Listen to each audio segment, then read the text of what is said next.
Pentagon, coming down rolling. Candy going live, juice ski, he the throatest. Team going up, but the click never folding. Why they on the side, acting like you never noticed? Ready for whatever, then we off to the races. Finna pull up, take off in a spaceship. Just touched down and the vibe so amazing. Live from the Pentagon, finna go crazy. Live from the Pentagon. What's up, man? Welcome to another episode of the Live from the Pentagon Podcast, brought to you by Matrix Marketing in Backwoods. I'm your host, Mark Drew. What it do? And I'm rocking with Purple girl in the purple world, big Skyrah Bliss, baby. not the little one. What's up, Skyrah? How you doing? I'm doing wonderful. I went to the gym today, so I feel good and You be killing in the gym, healthy. man. Yeah, I got Disrespecting the gym in there. That's why. I be hitting the split sometimes. I don't know where it There be you go. coming from. Well, it's been a cool week. Today is Veterans Day, so shout out to all the veterans Shout in out. this room and out there in the world. Appreciate you for your service. But as far as entertainment goes, the big thing I want to talk about with you, did you see the trailer? I don't even got to say what it's for. Listen, it's coming out in my birthday month, Oh, yeah? in April, and I'm really, really excited. I think I'm going to dress up like the girl in Thriller or something. Yeah, I got so- to. You got to. It's just one of those movies. You got to show up and show out. If you haven't been caught up to speed, the Michael Jackson biopic, the trailer for it just dropped. It's exciting. I'm gonna need to go twice though, because the first night it's probably just gonna be a concert. To be honest, Yeah. I don't. There's certain scenes I'm sure no one's gonna be in their seats, which I'm gonna love to be around, and then I'm gonna have to go to actually hear what's going on because Right. it's gonna be fun the opening weekend. But I'm super excited about it. They got his nephew playing. Michael. I actually found out about Jafar before he started filming for that music for the movie. Yeah. And in one of his music videos, he did one of Michael's like signature like head things, and I was Yeah. like, it was creepy, but it was really cool because he sounded just like him. He moves just like him, and he's Jermaine's son. He sounds just like him. That's the crazy. craziest part. Like, it's not like they had to, he had to learn how to Right. do that. He naturally sings Sounds like Michael too. Michael. Like, That's yeah, crazy. I'm super excited about that. That's coming April next year. This was interesting because, a lot of people have a lot to say about the use of AI. Well, it just so happens that for the first time, an AI country artist went #1 on the country Billboard charts, which I don't is, know. I think they're like farming that. I mean, I haven't heard about Maybe. no country AI artists. I feel like there's like well, for me kind at of- least, I haven't heard no country artists, let alone AI country artists. So, it like when I saw it, I was like, I guess so. But what's crazy is that's just the beginning. It's gonna be coming for other genres. It's gonna be coming for other walks of life as far as art goes. So it's gonna be interesting to see how people are accepting it or are giving some pushback on it. So Yeah. time will tell. But it's already infiltrated the Billboard. So. It's up to us to keep the human aspect in art. Honestly, it's our job to do it because it's already here. It's not going anywhere. So just push real art, go to the shows, support real artists. That's all I gotta say. Absolutely. Well, speaking of real artists, Grammy nominations have been out. Yes, and yes. the leading artist, as far as nominations go, is none other than Kendrick Lamar. He's holding it down. Also, Sabrina Carpenter, Bad Bunny, Doechii, Justin Bieber, among many more are nominated. And notable snubs this year were FKA Twigs, Chance the Rapper, Big X the Plug, The Alchemist, Playboi Carti, and The Weeknd. Which one of those surprised you the most? Honestly, all of them pretty dope. So none of them really surprised me. I think you forgot to say. You forgot to say Bad Bunny. I said Bad Bunny. Oh, you did? Oh, my Yeah. bad. Yeah. He said it. My Yeah. bad. Which one But yeah. surprised you the most? I think The Weeknd being snubbed was the biggest surprise because he's at least always nominated. That is true, honestly. I didn't yeah. really think about that. The others I kind of saw, Bad Bunny had a crazy year. He's about to tear it down at the Super Bowl. Kendrick tore it down at the Super Bowl, and he had a big year. So I saw that coming. So that wasn't really surprising me. But the snubs were a little surprising. Also, just want to give a quick shout out to Outkast for making his being inducted into the Rock and Roll Hall of Fame. I just found out the qualifications. Your first album has to be released, I believe, 25 years ago Oh, or 20 years ago, something like that. So I think It it's should be- 25. yeah, so that it should sounds be about right. a few artists coming up soon that we should look out for. But yeah, congrats to Outkast, man. Amazing legacy, amazing body of work. So shout out to them. Happy for them. The South got something to say. Super. Is there any Houston artists inducted yet? I'm not sure. I think we should be coming up on that pretty soon. At least Scarface. Yeah, for At sure. least Scarface. But, time will tell. I don't know who votes on that, but, Yeah. put face in the Hall of Fame, man. I'm talking about. Speaking of prestige, we got a special guest, man. I'm excited about this one. This guy is a legend. This guy is a master of his craft. This guy is a gem, not only for his obvious talents, but for his generosity, his willingness to share with people. The greatest of all time, Bruce Bang. Man, that's a crazy intro. Man, we had to do it right for you, Bruce. How you been, Thank you, man. I've been good, man. Blessed and fortunate, for sure. Yeah, man. Thank you so much for coming through, bro. We're always, man. It's always cool when Bruce Bang comes through the Pentagon, man. So we're happy to have you, bro. So let's talk about let's take it to the beginning, man. For those who might not know Bruce Bang, how did your journey in music first start? I say like in grade school, intermediate. Okay. My parents put me in piano lessons. My dad played guitar and was in a band, so I was kind of always around that. And then played saxophone in intermediate high school. And then after high school, then I started wanting to get keyboards and kind of learn how to sample and DJ and stuff like that. So that's like after high school, it kind of like started getting into production. Okay, so around what year was this? Bro, it was a long time ago. Long time ago. So I graduated in '95 from Dobie High School. I went to U of H and San Jacinto College for audio, and that's where I ended up getting my audio engineering and music business degree. Right on, man. Shout out San Jack. That is super dope. So when was the first time you realized you're really dope at engineering and producing? Like, what was your aha moment? When people started to pay me to work on their music. Here's the invoice. Because we're all going to school, kind of learning how to do it, and so I'm kind of learning how to make beats a little bit. And some people are having a hard time really learning the stuff. And I guess I was lucky because I could already read music. I knew kind of how to play. And then I sold some of my first beats in San Jack to the other students. Okay. And then, working in that studio, they would bring my beats and we learned how to track them out. Yeah. And it was really weird at first to hear people mix my beats. Oh, yeah? Because you got a rock engineer trying to mix a rap beat. Yeah. And I'm like, man, what you doing to my kid over there? You know what I'm saying? So I'm like, I quickly learned I need to learn how to do that in order to make this better. So as far as with your beats go, what was the first one that you feel like this is on a project that a lot of people are listening to? So I produced on Get Your Mind Correct album. And that's the first one that got out of the city of Houston, I would say. And I did a song called Falsifying on that. Classic. And the way that happened is Mad Hatter used to have a studio in Stafford. Yeah. Him and Crazy C. And then the producers I was learning from were upstairs. Southern Fried Entertainment. So they had a really good relationship with Hatter, and then every so often they give him a beat CD or whatever, and then they threw some of my beats on there, and then they picked them. So I wasn't involved in getting the song recorded, I wasn't at the session or nothing like that. I found out they wanted to use the beat, got the check, and then later it came out on the album. So super fire. Right on, bro. So let's talk about those early days, and because that's around 2002.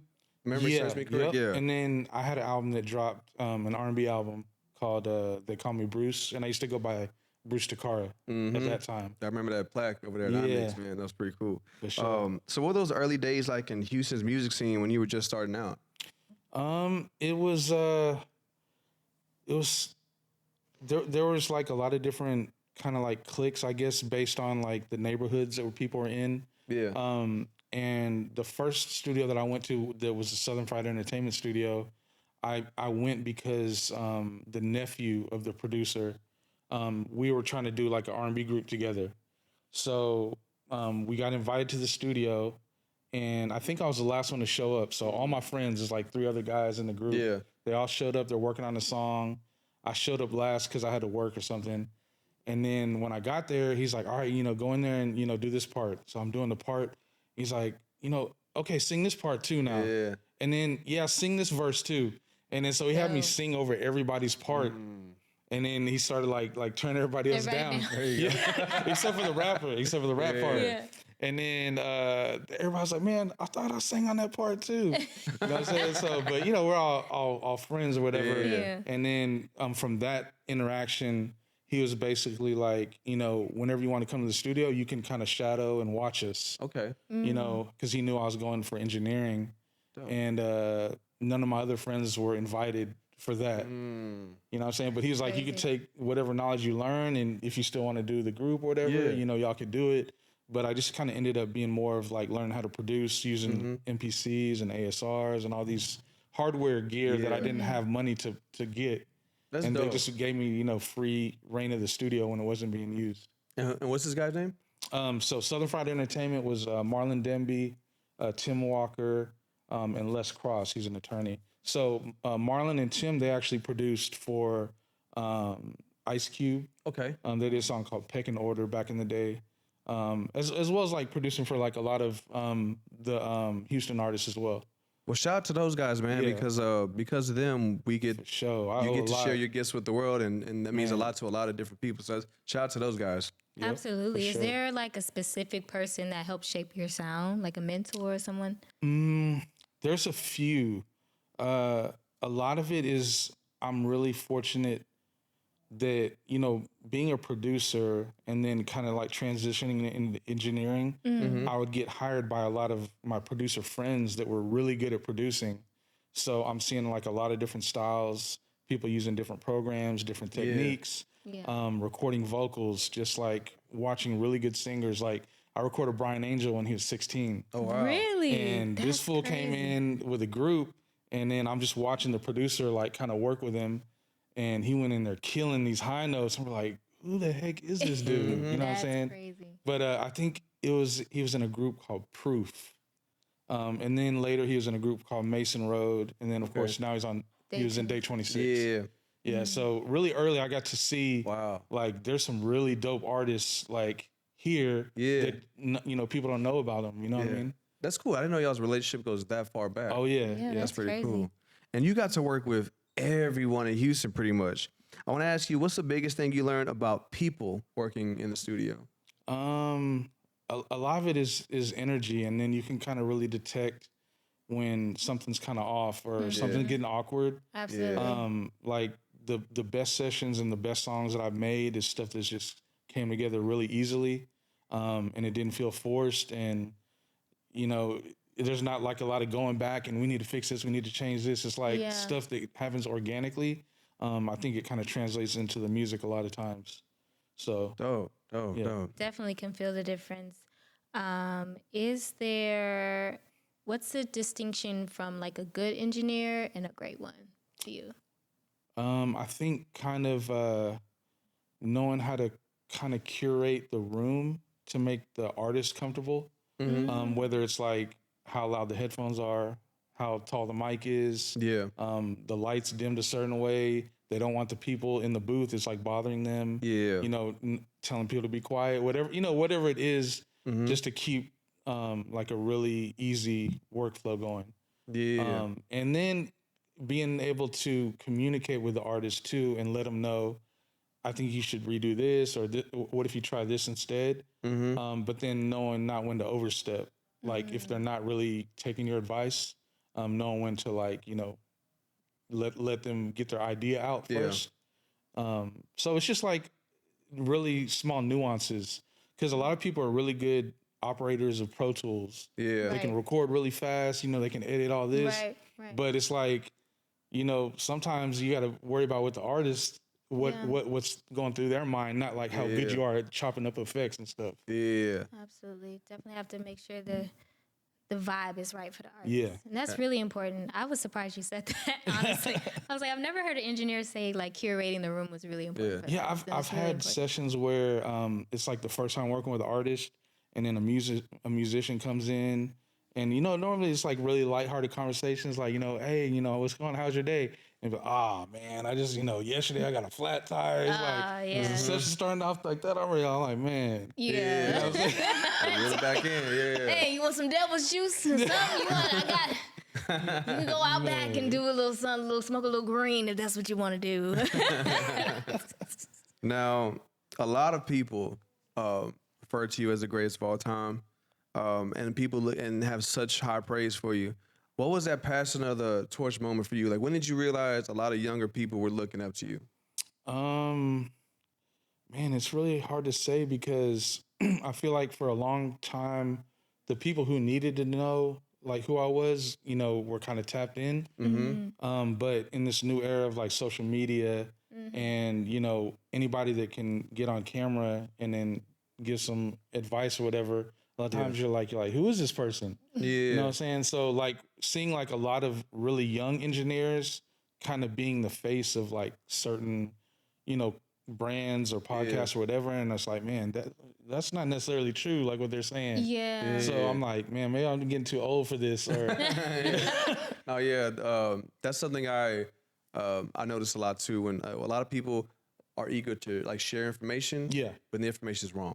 Yeah. And it's like, or it's not just, it's only that way. Yeah. It's one way of, so what I mean? He's a vocal chain is like 14 plugins. Like, So yo, man, there's some things you got to fix first. Yeah. I think now too, it's like, I don't care what compressor people are using. Yeah. Because now I'm more kind of pivoting back to my producer beginnings. Even though I've been producing this whole time, it's like probably like 80% engineering and then 20% producing. Yeah. And then now it's more of like a 50-50 balance. Yeah. That's dope, man, because you're a great producer and thank you. The world needs more of your music. Appreciate you. Yeah. I produced one of yours. Yeah, didn't I? man. And I've also had the pleasure of watching you work. For That was one of the first times I'm like, damn, I got a long way to go. I love that. So it was one of those moments where I always remember just like having a level that I want to reach someday. And so and that was like over 10 years ago. For real. I was thinking back because we probably met when you were an artist recording at the original iMix down the street, right? Yeah. Who were you recording with though? Who's the engineer? C-Rob or Steve-O? Steve-O and then Jordan. Oh my God, Jordan! Dang, I haven't heard that. That was a while back, and then and then I went to school. I was asked you to intern. I always tell the story. Yeah. I asked this man like, are there any internships? And he was like, if you can start booking the room, just start booking. And I'm like, all right, say no more. I was trying what I would do is whatever you charge for the room, I would charge people that, and then would pretty much double. Yeah. And so I would have, if they booked 3 hours, I would book 6 and use whatever they paid for to pay for their session, and then time for me to work on mine. Yeah. So I was That's we're smart. back into like working in the studio for them and also myself to get better and just I wanted to be there all the time. Man, it was the coolest place and still is, like, just to be around like you guys. And it was like the most like formative years I had and really shaped how I eventually became a professional in this industry. So I'm forever and grateful for you. Just getting that access, like 10, 20 years ago, that was a hard thing, finding a studio that had equipment that you could actually use or afford. But now it's like, when I was in high school, people weren't like, oh, let's go to the studio. You know what I'm saying? But now there's like 16, 17-year-olds come in that they worked to make money to pay for sessions. Yeah. And I'm like, the mindset is completely different now. Yeah. And they're doing it at home too. And on the phone. I mixed some stuff off BandLab the other day. I was tripping. A lot of accessibility, and they're also starting off a lot younger too. Yeah. Is there any new Houston artists that people should pay attention to, in your opinion? Artists that I've been working with that still I feel haven't really got their just due. I've been trying to put them on my producer projects. Quiet Money Dot is definitely one that over the last year, dope. he's definitely, started doing really well. Another writer, Ratchet Blues, that I think you've worked with. Yeah, very talented. He just dropped a project that we worked on Even. And he's really dope as a writer. Yes. And as like an artist, singer, rapper. So he's a big part of my Utopia project that's coming soon. And then there's artists that I haven't worked with that I'm trying to reach out to. So if you're watching this, there's an artist from the East Side. I think his name's Frankie. Okay. I think he might go by Frankie Official or something. But I just randomly found him on watching one of those On the Radar freestyles. Oh, dope. I like his stuff. There's another kid named Hugo, Hougo, and I haven't worked with him, but I found his music online and like, oh shoot, he's from Houston. That's dope that you're still finding like young. Oh yeah, there's a lot, talent, bro. There's a lot. Yeah, I love that about you, bro. Now, you've also had, of course, you work with everyone here, but you have some amazing accomplishments that I was proud to see. Let's talk about your time working with the Super Bowl halftime show, Usher specifically, man. Yes, so for those who haven't heard the story, how did that come about in the first place? Okay, so I've been working with Baby Bash for a long time since the original iMix down the street, right? And Bash, he still does artist releases, but he's also really big into finding new artists, kind of like writing songs for them. Yeah. Because even back in the day, he wrote songs for Paula Deanda, like a lot of different artists, right? So this particular artist named Mikey, MKY, is from LA. And Bash was doing Soldies Records, and he found Mikey and wanted him to like sing some of the songs. Okay. So he brought in the Avila brothers. So the Avila brothers, one of them he was like the music director for Usher's Vegas residency. Yeah. And then the other brother, they produced for everybody, like from Janet Jackson, Neo, Usher. Wow. They were kind of brought up under Jimmy Jam and Terry Lewis. Yeah. And so Bash was like, man, come to Houston. I wrote some songs. I want y'all to get y'all's ear on this artist. So we were kind of working with Mikey, and I worked with Bobby Avila first. Yeah. So he's the more musician. He plays every instrument: piano, guitar, bass, everything. Gets down. So the session went really well. I'm tracking vocals. He's just seeing how fast I work, and then Mikey being a singer, he's like, man, he's pretty dope. So I guess he told his brother, like, next time I'll come to Houston, because Bash didn't want to go to LA to work on this project. He's like, y'all need to come work with Bruce. I want to do it here, right? Shout out Baby Bash, man. Cutting for me like super. That's dope. Because he could have easily just took that flight. Absolutely. You know what I mean? But so the next time both brothers came, and is kind of watching the same thing, like, hey, put this reverb here, or can you drop this out there, and just seeing how fast I'm moving. Yeah.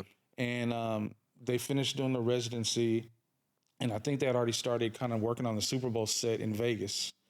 And I think once they realized what of an immense task it was to edit like a 15-minute set between like so many different songs, I think they're like, we need a fast engineer. And shout out to my boy Nick. Nick was their engineer in Vegas working on the residency with them. But they asked me to come out to Vegas. Actually, I asked Bash. Okay. They left the studio and they're like, man, you think Bruce would come out to Vegas to work on the Super Bowl? And Bash was like, hell yeah. Right. Hell yeah. I was like, damn. So Flight already booked. Yeah, man. So on my way. Yeah. So they called me and asked me would I be down. And a lot of times, in the music industry, it's like, I try not to jinx myself, right? Yeah. Because I've gotten calls to work with like will.i.am before, and then they ended up going somewhere else. Yeah. Or, this artist is supposed to show for this. Can you pull up and have tracks, whatever? And a lot of times it's fell through. Yeah. And so I'm in the back of my mind, I'm like, we'll see. You know what I'm saying? Because it was like the next month. And then they're like, hey, we're still going to bring you down here, but we're not ready for you yet. But can you stem out these files? Because during our first session, I was using some AI to get the stems from like a stereo instrumental, right? So I've always kind of been up on just like the newer kind of technology, right? So we had a song that they wanted to modify the music, but it was just a stereo instrumental. We couldn't get in touch with the producer at the time. So I was like, I got this thing, I can rip it. So it was boom, drums, bass, melody, vocal was the first kind of stem ripper thing that I had. And just doing little stuff like that, they could see that it was more than just, being fast on Pro Tools. And they needed to get the stems for some of the old Usher stuff that they didn't have the sessions. So the first things they're doing is like, hey, can you get the guitar solo off You Got It Bad? Wow. And I'm like, actually, I can't. You know what I'm saying? So I'm like, finding other programs are even better than the one I was using. Yeah. And then send it back to them same day, stemmed out. Wow. because they were getting her to recut the idea or whatever the guitar solo was going to be. So they needed to take that part out. And then a lot of the show stems, it's the original track broken down with additional production on it. Wow. Like additional drums, more guitars, different bass. Like, it's really intricate. I bet, man. Y'all hear that? Y'all gotta be punctual. Same day. Turn around. Yeah. Okay. All right now. For the right opportunity, I mean, the right opportunity comes, you gotta be ready. Yeah. So what was the pressure like mixing and producing for a live, global audience like that for millions? It was really crazy because I've done playback engineer before for some artists like Tone Stith, Kira, Elise. And so I was familiar with what goes on backstage from like the playback side, the monitoring side, the front of house. Right. And I think that's another reason why they chose me, because they knew that I did some of those, I had experience in some of those areas, and I could communicate with all the different sides. But basically the recording studio part was the main part. Everything left from there. Like before they could choreograph, before they could do lighting, before they could figure everything out, we had to like give them the bounce. You know what I'm saying? So it was a lot of pressure because I'm always just like really fast, right? Trying to do stuff as fast as I can, as I hear it. But there's also, it can be detrimental if you're not thorough. Like you're fast and then you accidentally delete something, or you undid something that you weren't supposed to do. So I had to kind of like slow myself down sometimes because we would make an edit in one section, and it's like, okay, let's listen to it from the top. We're all jamming in there, and we get to that one section, and then that one piece would be not there like it was supposed to be. So those were the times where I'm like, yo, I need to like really don't be so worried about being fast. Just make sure you do it right. You are lightning fast in Pro Tools, bro. Like there was one time where it was one of the first times I think Usher came in, and I think we worked maybe like 10 or 12 hours that day. Oh wow! He had been like rehearsing from the morning, dancing, and then I guess he was like, "Hey, I'm swinging by the studio," and this is like the first time I'm meeting him. Yeah. And so he pulls up. He's like, "Let me hear what y'all got." And he's just like in there, his mode. He's like doing his like little routine, just like kind of in his head, like right next to me. And then there's like all these cameras, because there's like the Apple crew, like getting the behind the scenes. Right. I think Usher had a camera guy for like some kind of documentary for him.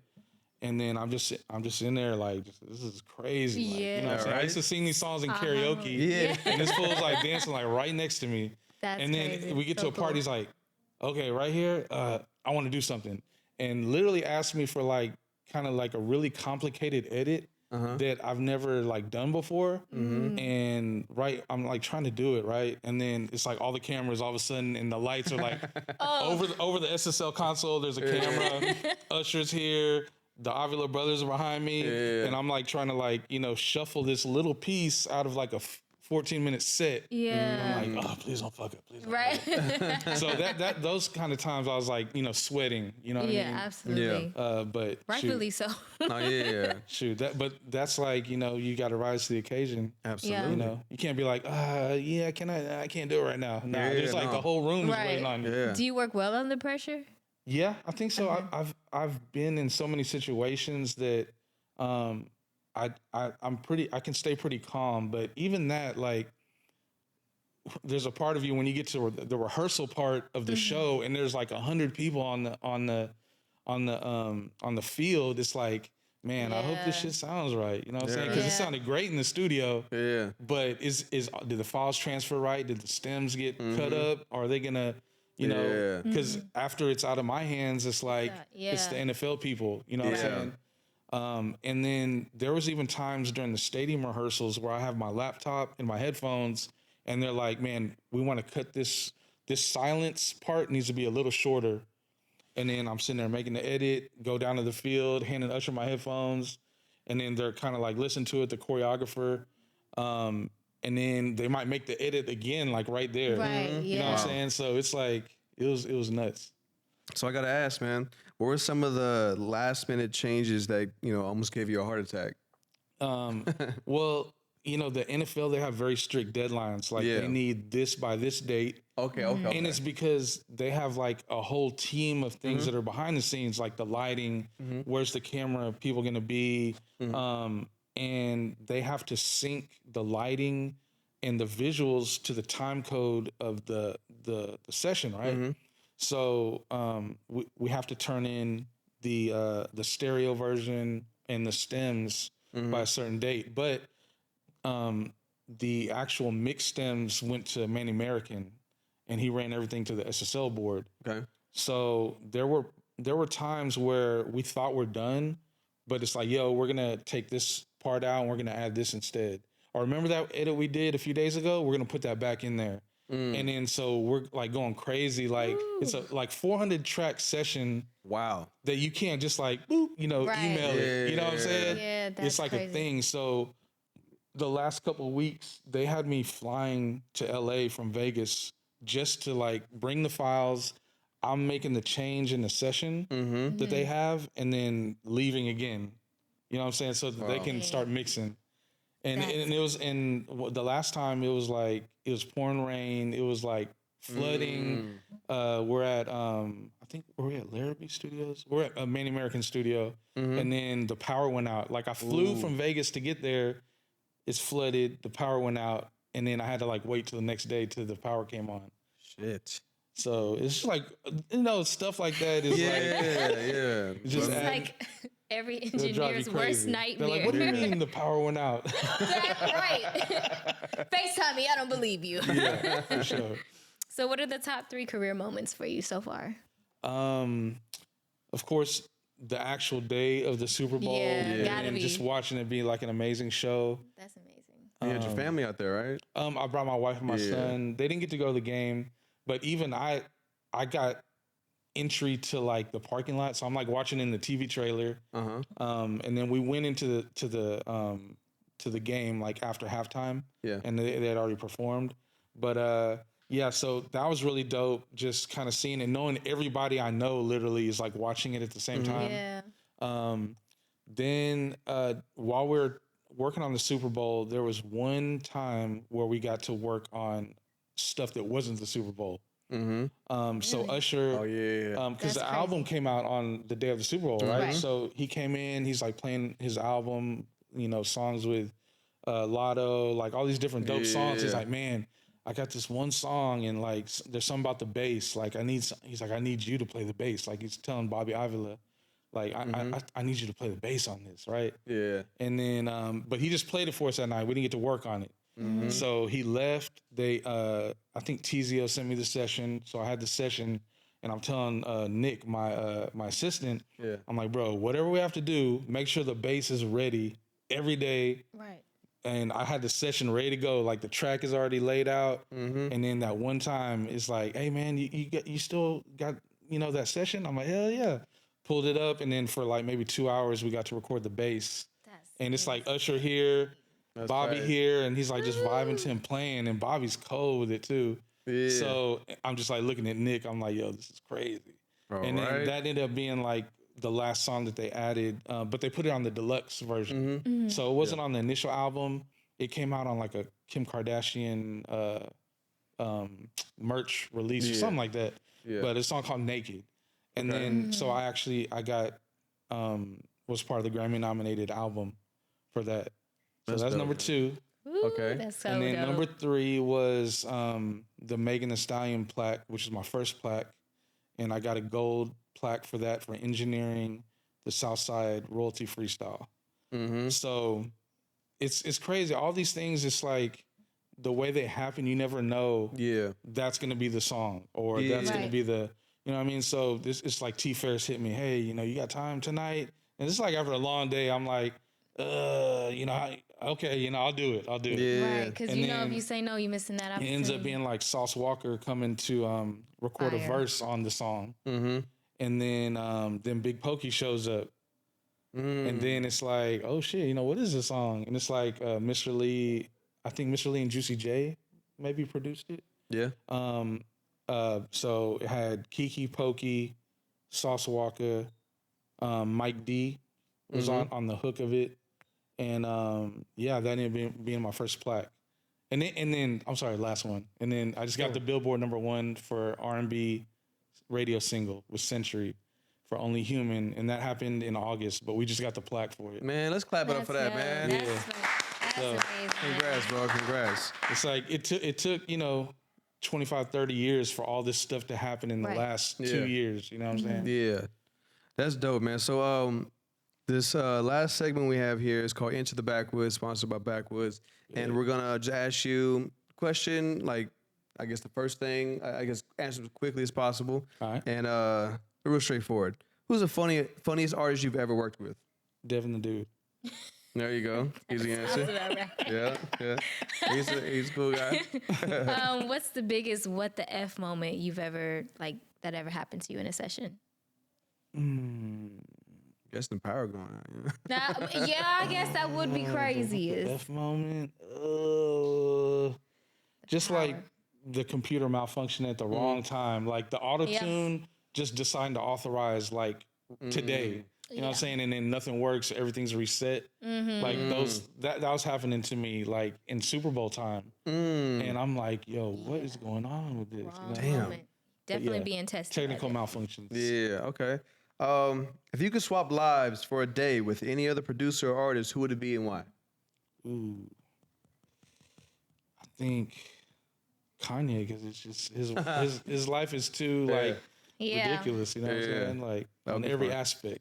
Yeah. What's your biggest studio pet peeve? Coming in and it's not left like it was the day before.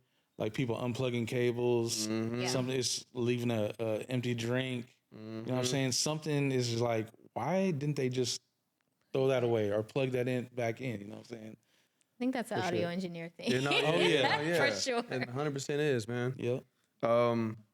Top 3 producers dead or alive. Ooh. Kanye. I'm gonna go Timberland. You know what I'm saying? Even though his controversy lately. But those 2 are in my top 3 as well. And I say in rap, I'd say and Dr. Dre. Okay. My 3 would be Pharrell, but Dre is I love Pharrell. Yeah, those are my top 3, but yeah. So solid. Name a song you wish you mixed or produced. What am I listening to right now? Some of Lucky Day's music. Okay. Really love his new album. See that. Algorithm album. Okay. Any controversial takes about mixing and mastering? It don't matter, like, as long as it sounds good. There you go. Like, it don't matter what limiter you use. It don't matter what DAW you produced in. Does it sound good? Does it feel good? Right. I don't care if it's using some AI, if it's sampled, if you played every single instrument and note on there. It's like, what does the song sound like? I'm glad to hear you say that, man, because a lot of engineers, especially as some get older, man, they're like, you have to play everything. It can't be this. And it's like, yo, chill, man. It's because the feeling gets lost, but as long as the feeling is there, I'm with you. Like, I agree. If it feels good, then whatever. Yeah. So who's the most underrated producer or engineer in Houston right now? Ooh. I'd say that doesn't really get a lot of talk in Houston. Happy Perez, for sure. Oh, man. Incredible. I'd say if I'm going to go artist, singer, I would say Eddie Coke. Okay. And rap artist, I would say GT Garza. Oh, man, GT's dope, man. And he's a good dude, too. Yeah, he can rap his ass off. Yeah. Now, I think I know. Yeah. Okay. Yeah. He's a good guy. At iMix. Yeah. Oh, dope. Let's see. I think I know the answer to this, but what's one session you would pay to relive again? Yeah, them Super Bowl sessions. Yeah, I already knew that. Man. And we were there for 3 months. So that's great. it was like, super stressful times. Yeah. But those are the times it's like, it's not you're just on cruise control. You know what I'm saying? Because when I came back, I'm like, I was in such a like high stress environment to like, I'm just hitting the record button. Right. Yeah. I found out real quickly I wasn't trying to do that for the next 20 years. Yeah. You know what I'm saying? Just record people. Yeah. So I I just have to ask. This wasn't the next question, but I just have to ask. Yeah. Was it hard to like not check online and see people's like reactions to the show after it aired? Nah, because I already know you're gonna get. I knew like what they were gonna be focused in on. Yeah. And it was funny, like even from like Jermaine Dupri's like shoes and socks and all that. Oh yeah. It's funny like the stuff that they concentrated on, but no, it was cool to see. Like, I mean, it's Usher, man. It's Usher. It's a legacy act, one of the greatest artists to do it. So, especially of our time, and to see everyone love this, man. My God, did that shit, man. yeah. Shit was tight. Yeah. So, what is your biggest audio engineer ick? My biggest ick, unorganized sessions, like getting all the tracks and they're not labeled. Oh, okay. Or it's didn't like you label. got one verse, but you're using 7 tracks for the lead. For the lead. Yeah, that's Like, crazy. Yeah, that kind of stuff. It's insane because I organized my session before I even knew how to organize it. Yeah. So I sent it to Mike. He's an engineer. I gave him one of my old sessions before I went to school. He was like, you don't need AutoTune, and it was already organized. I said, I don't know. I just kind of put everything together.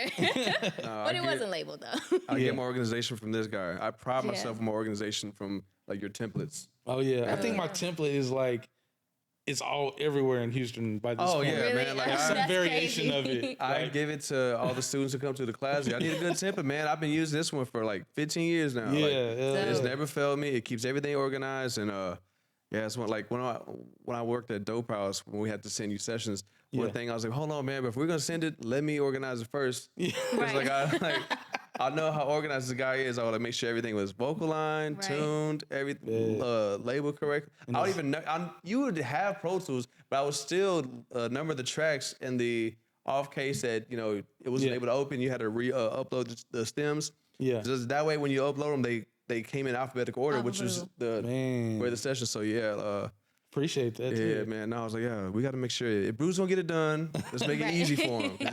He's got a lot of work. You think he can get it done today? Like, Bruce has got a lot going on, man. Let's give him 2 weeks, and he'll get it back as soon as he can. But, bro, thank you so much. One, for joining us, but for me, man, thank you for all that you've, I always say, man, I'm not in positions that I'm in today without you opening a door for me first. I'm forever grateful for you, and a lot of people feel the same way. You mean a lot to a lot of creators here in Houston, bro. So I just want to say, man, you're the greatest of all time, bro. Keep giving us everything that you give us, bro. You're leading the way in so many different ways. There's your camera right there. I want you to tell people where they can find you and what you have coming up. All right, so right now you can check out Slow-Fi Chronicles Volume 1 on all streaming platforms. Sunsets on 610 is another project I produced with Daniel DeLuna, GT Garza. And be on the lookout in December. I have a project coming out called Utopia, H-O-U-Topia. And it's going to have all different artists from all sides of the city. I'm bringing in a lot of different people that I didn't have on the other projects for this one. So I'm really excited. I'm working on the AI visuals and the rollout. It's going to be available on even.biz in December. So be on the lookout. And if you need a spot to cook up, bro, you let me know. Oh, I'm You're definitely always coming to welcome. Pentagon. I'm already like, you're already in the top running for the release, the listening party. So You let me know, bro. We'd be happy to have you. for sure. Yeah. Definitely. Pentagon is really dope. It's I like all the studio rooms. I like the decor. I like the vibe. And then I've experienced like performances in the live area. Sounds really good. Yeah, man. Well, we'd be happy to have you when you're ready for us. But for those of y'all watching out there, man, thank you guys for tuning in. I just want to give a shout out to our team, Tampa Tony. Appreciate you holding down the visuals, man. Axel and DJ and David holding us down on the audio side. Thank you guys for tuning in. Make sure, if you're watching, to like and subscribe. Catch you guys next week. Again, my name is Mark Drew. What it do? And I'm rocking with Big Skyrah Bliss, Purple Girl in the Purple World, baby. not the little one. Catch y'all next week. Peace. Live from the Pentagon.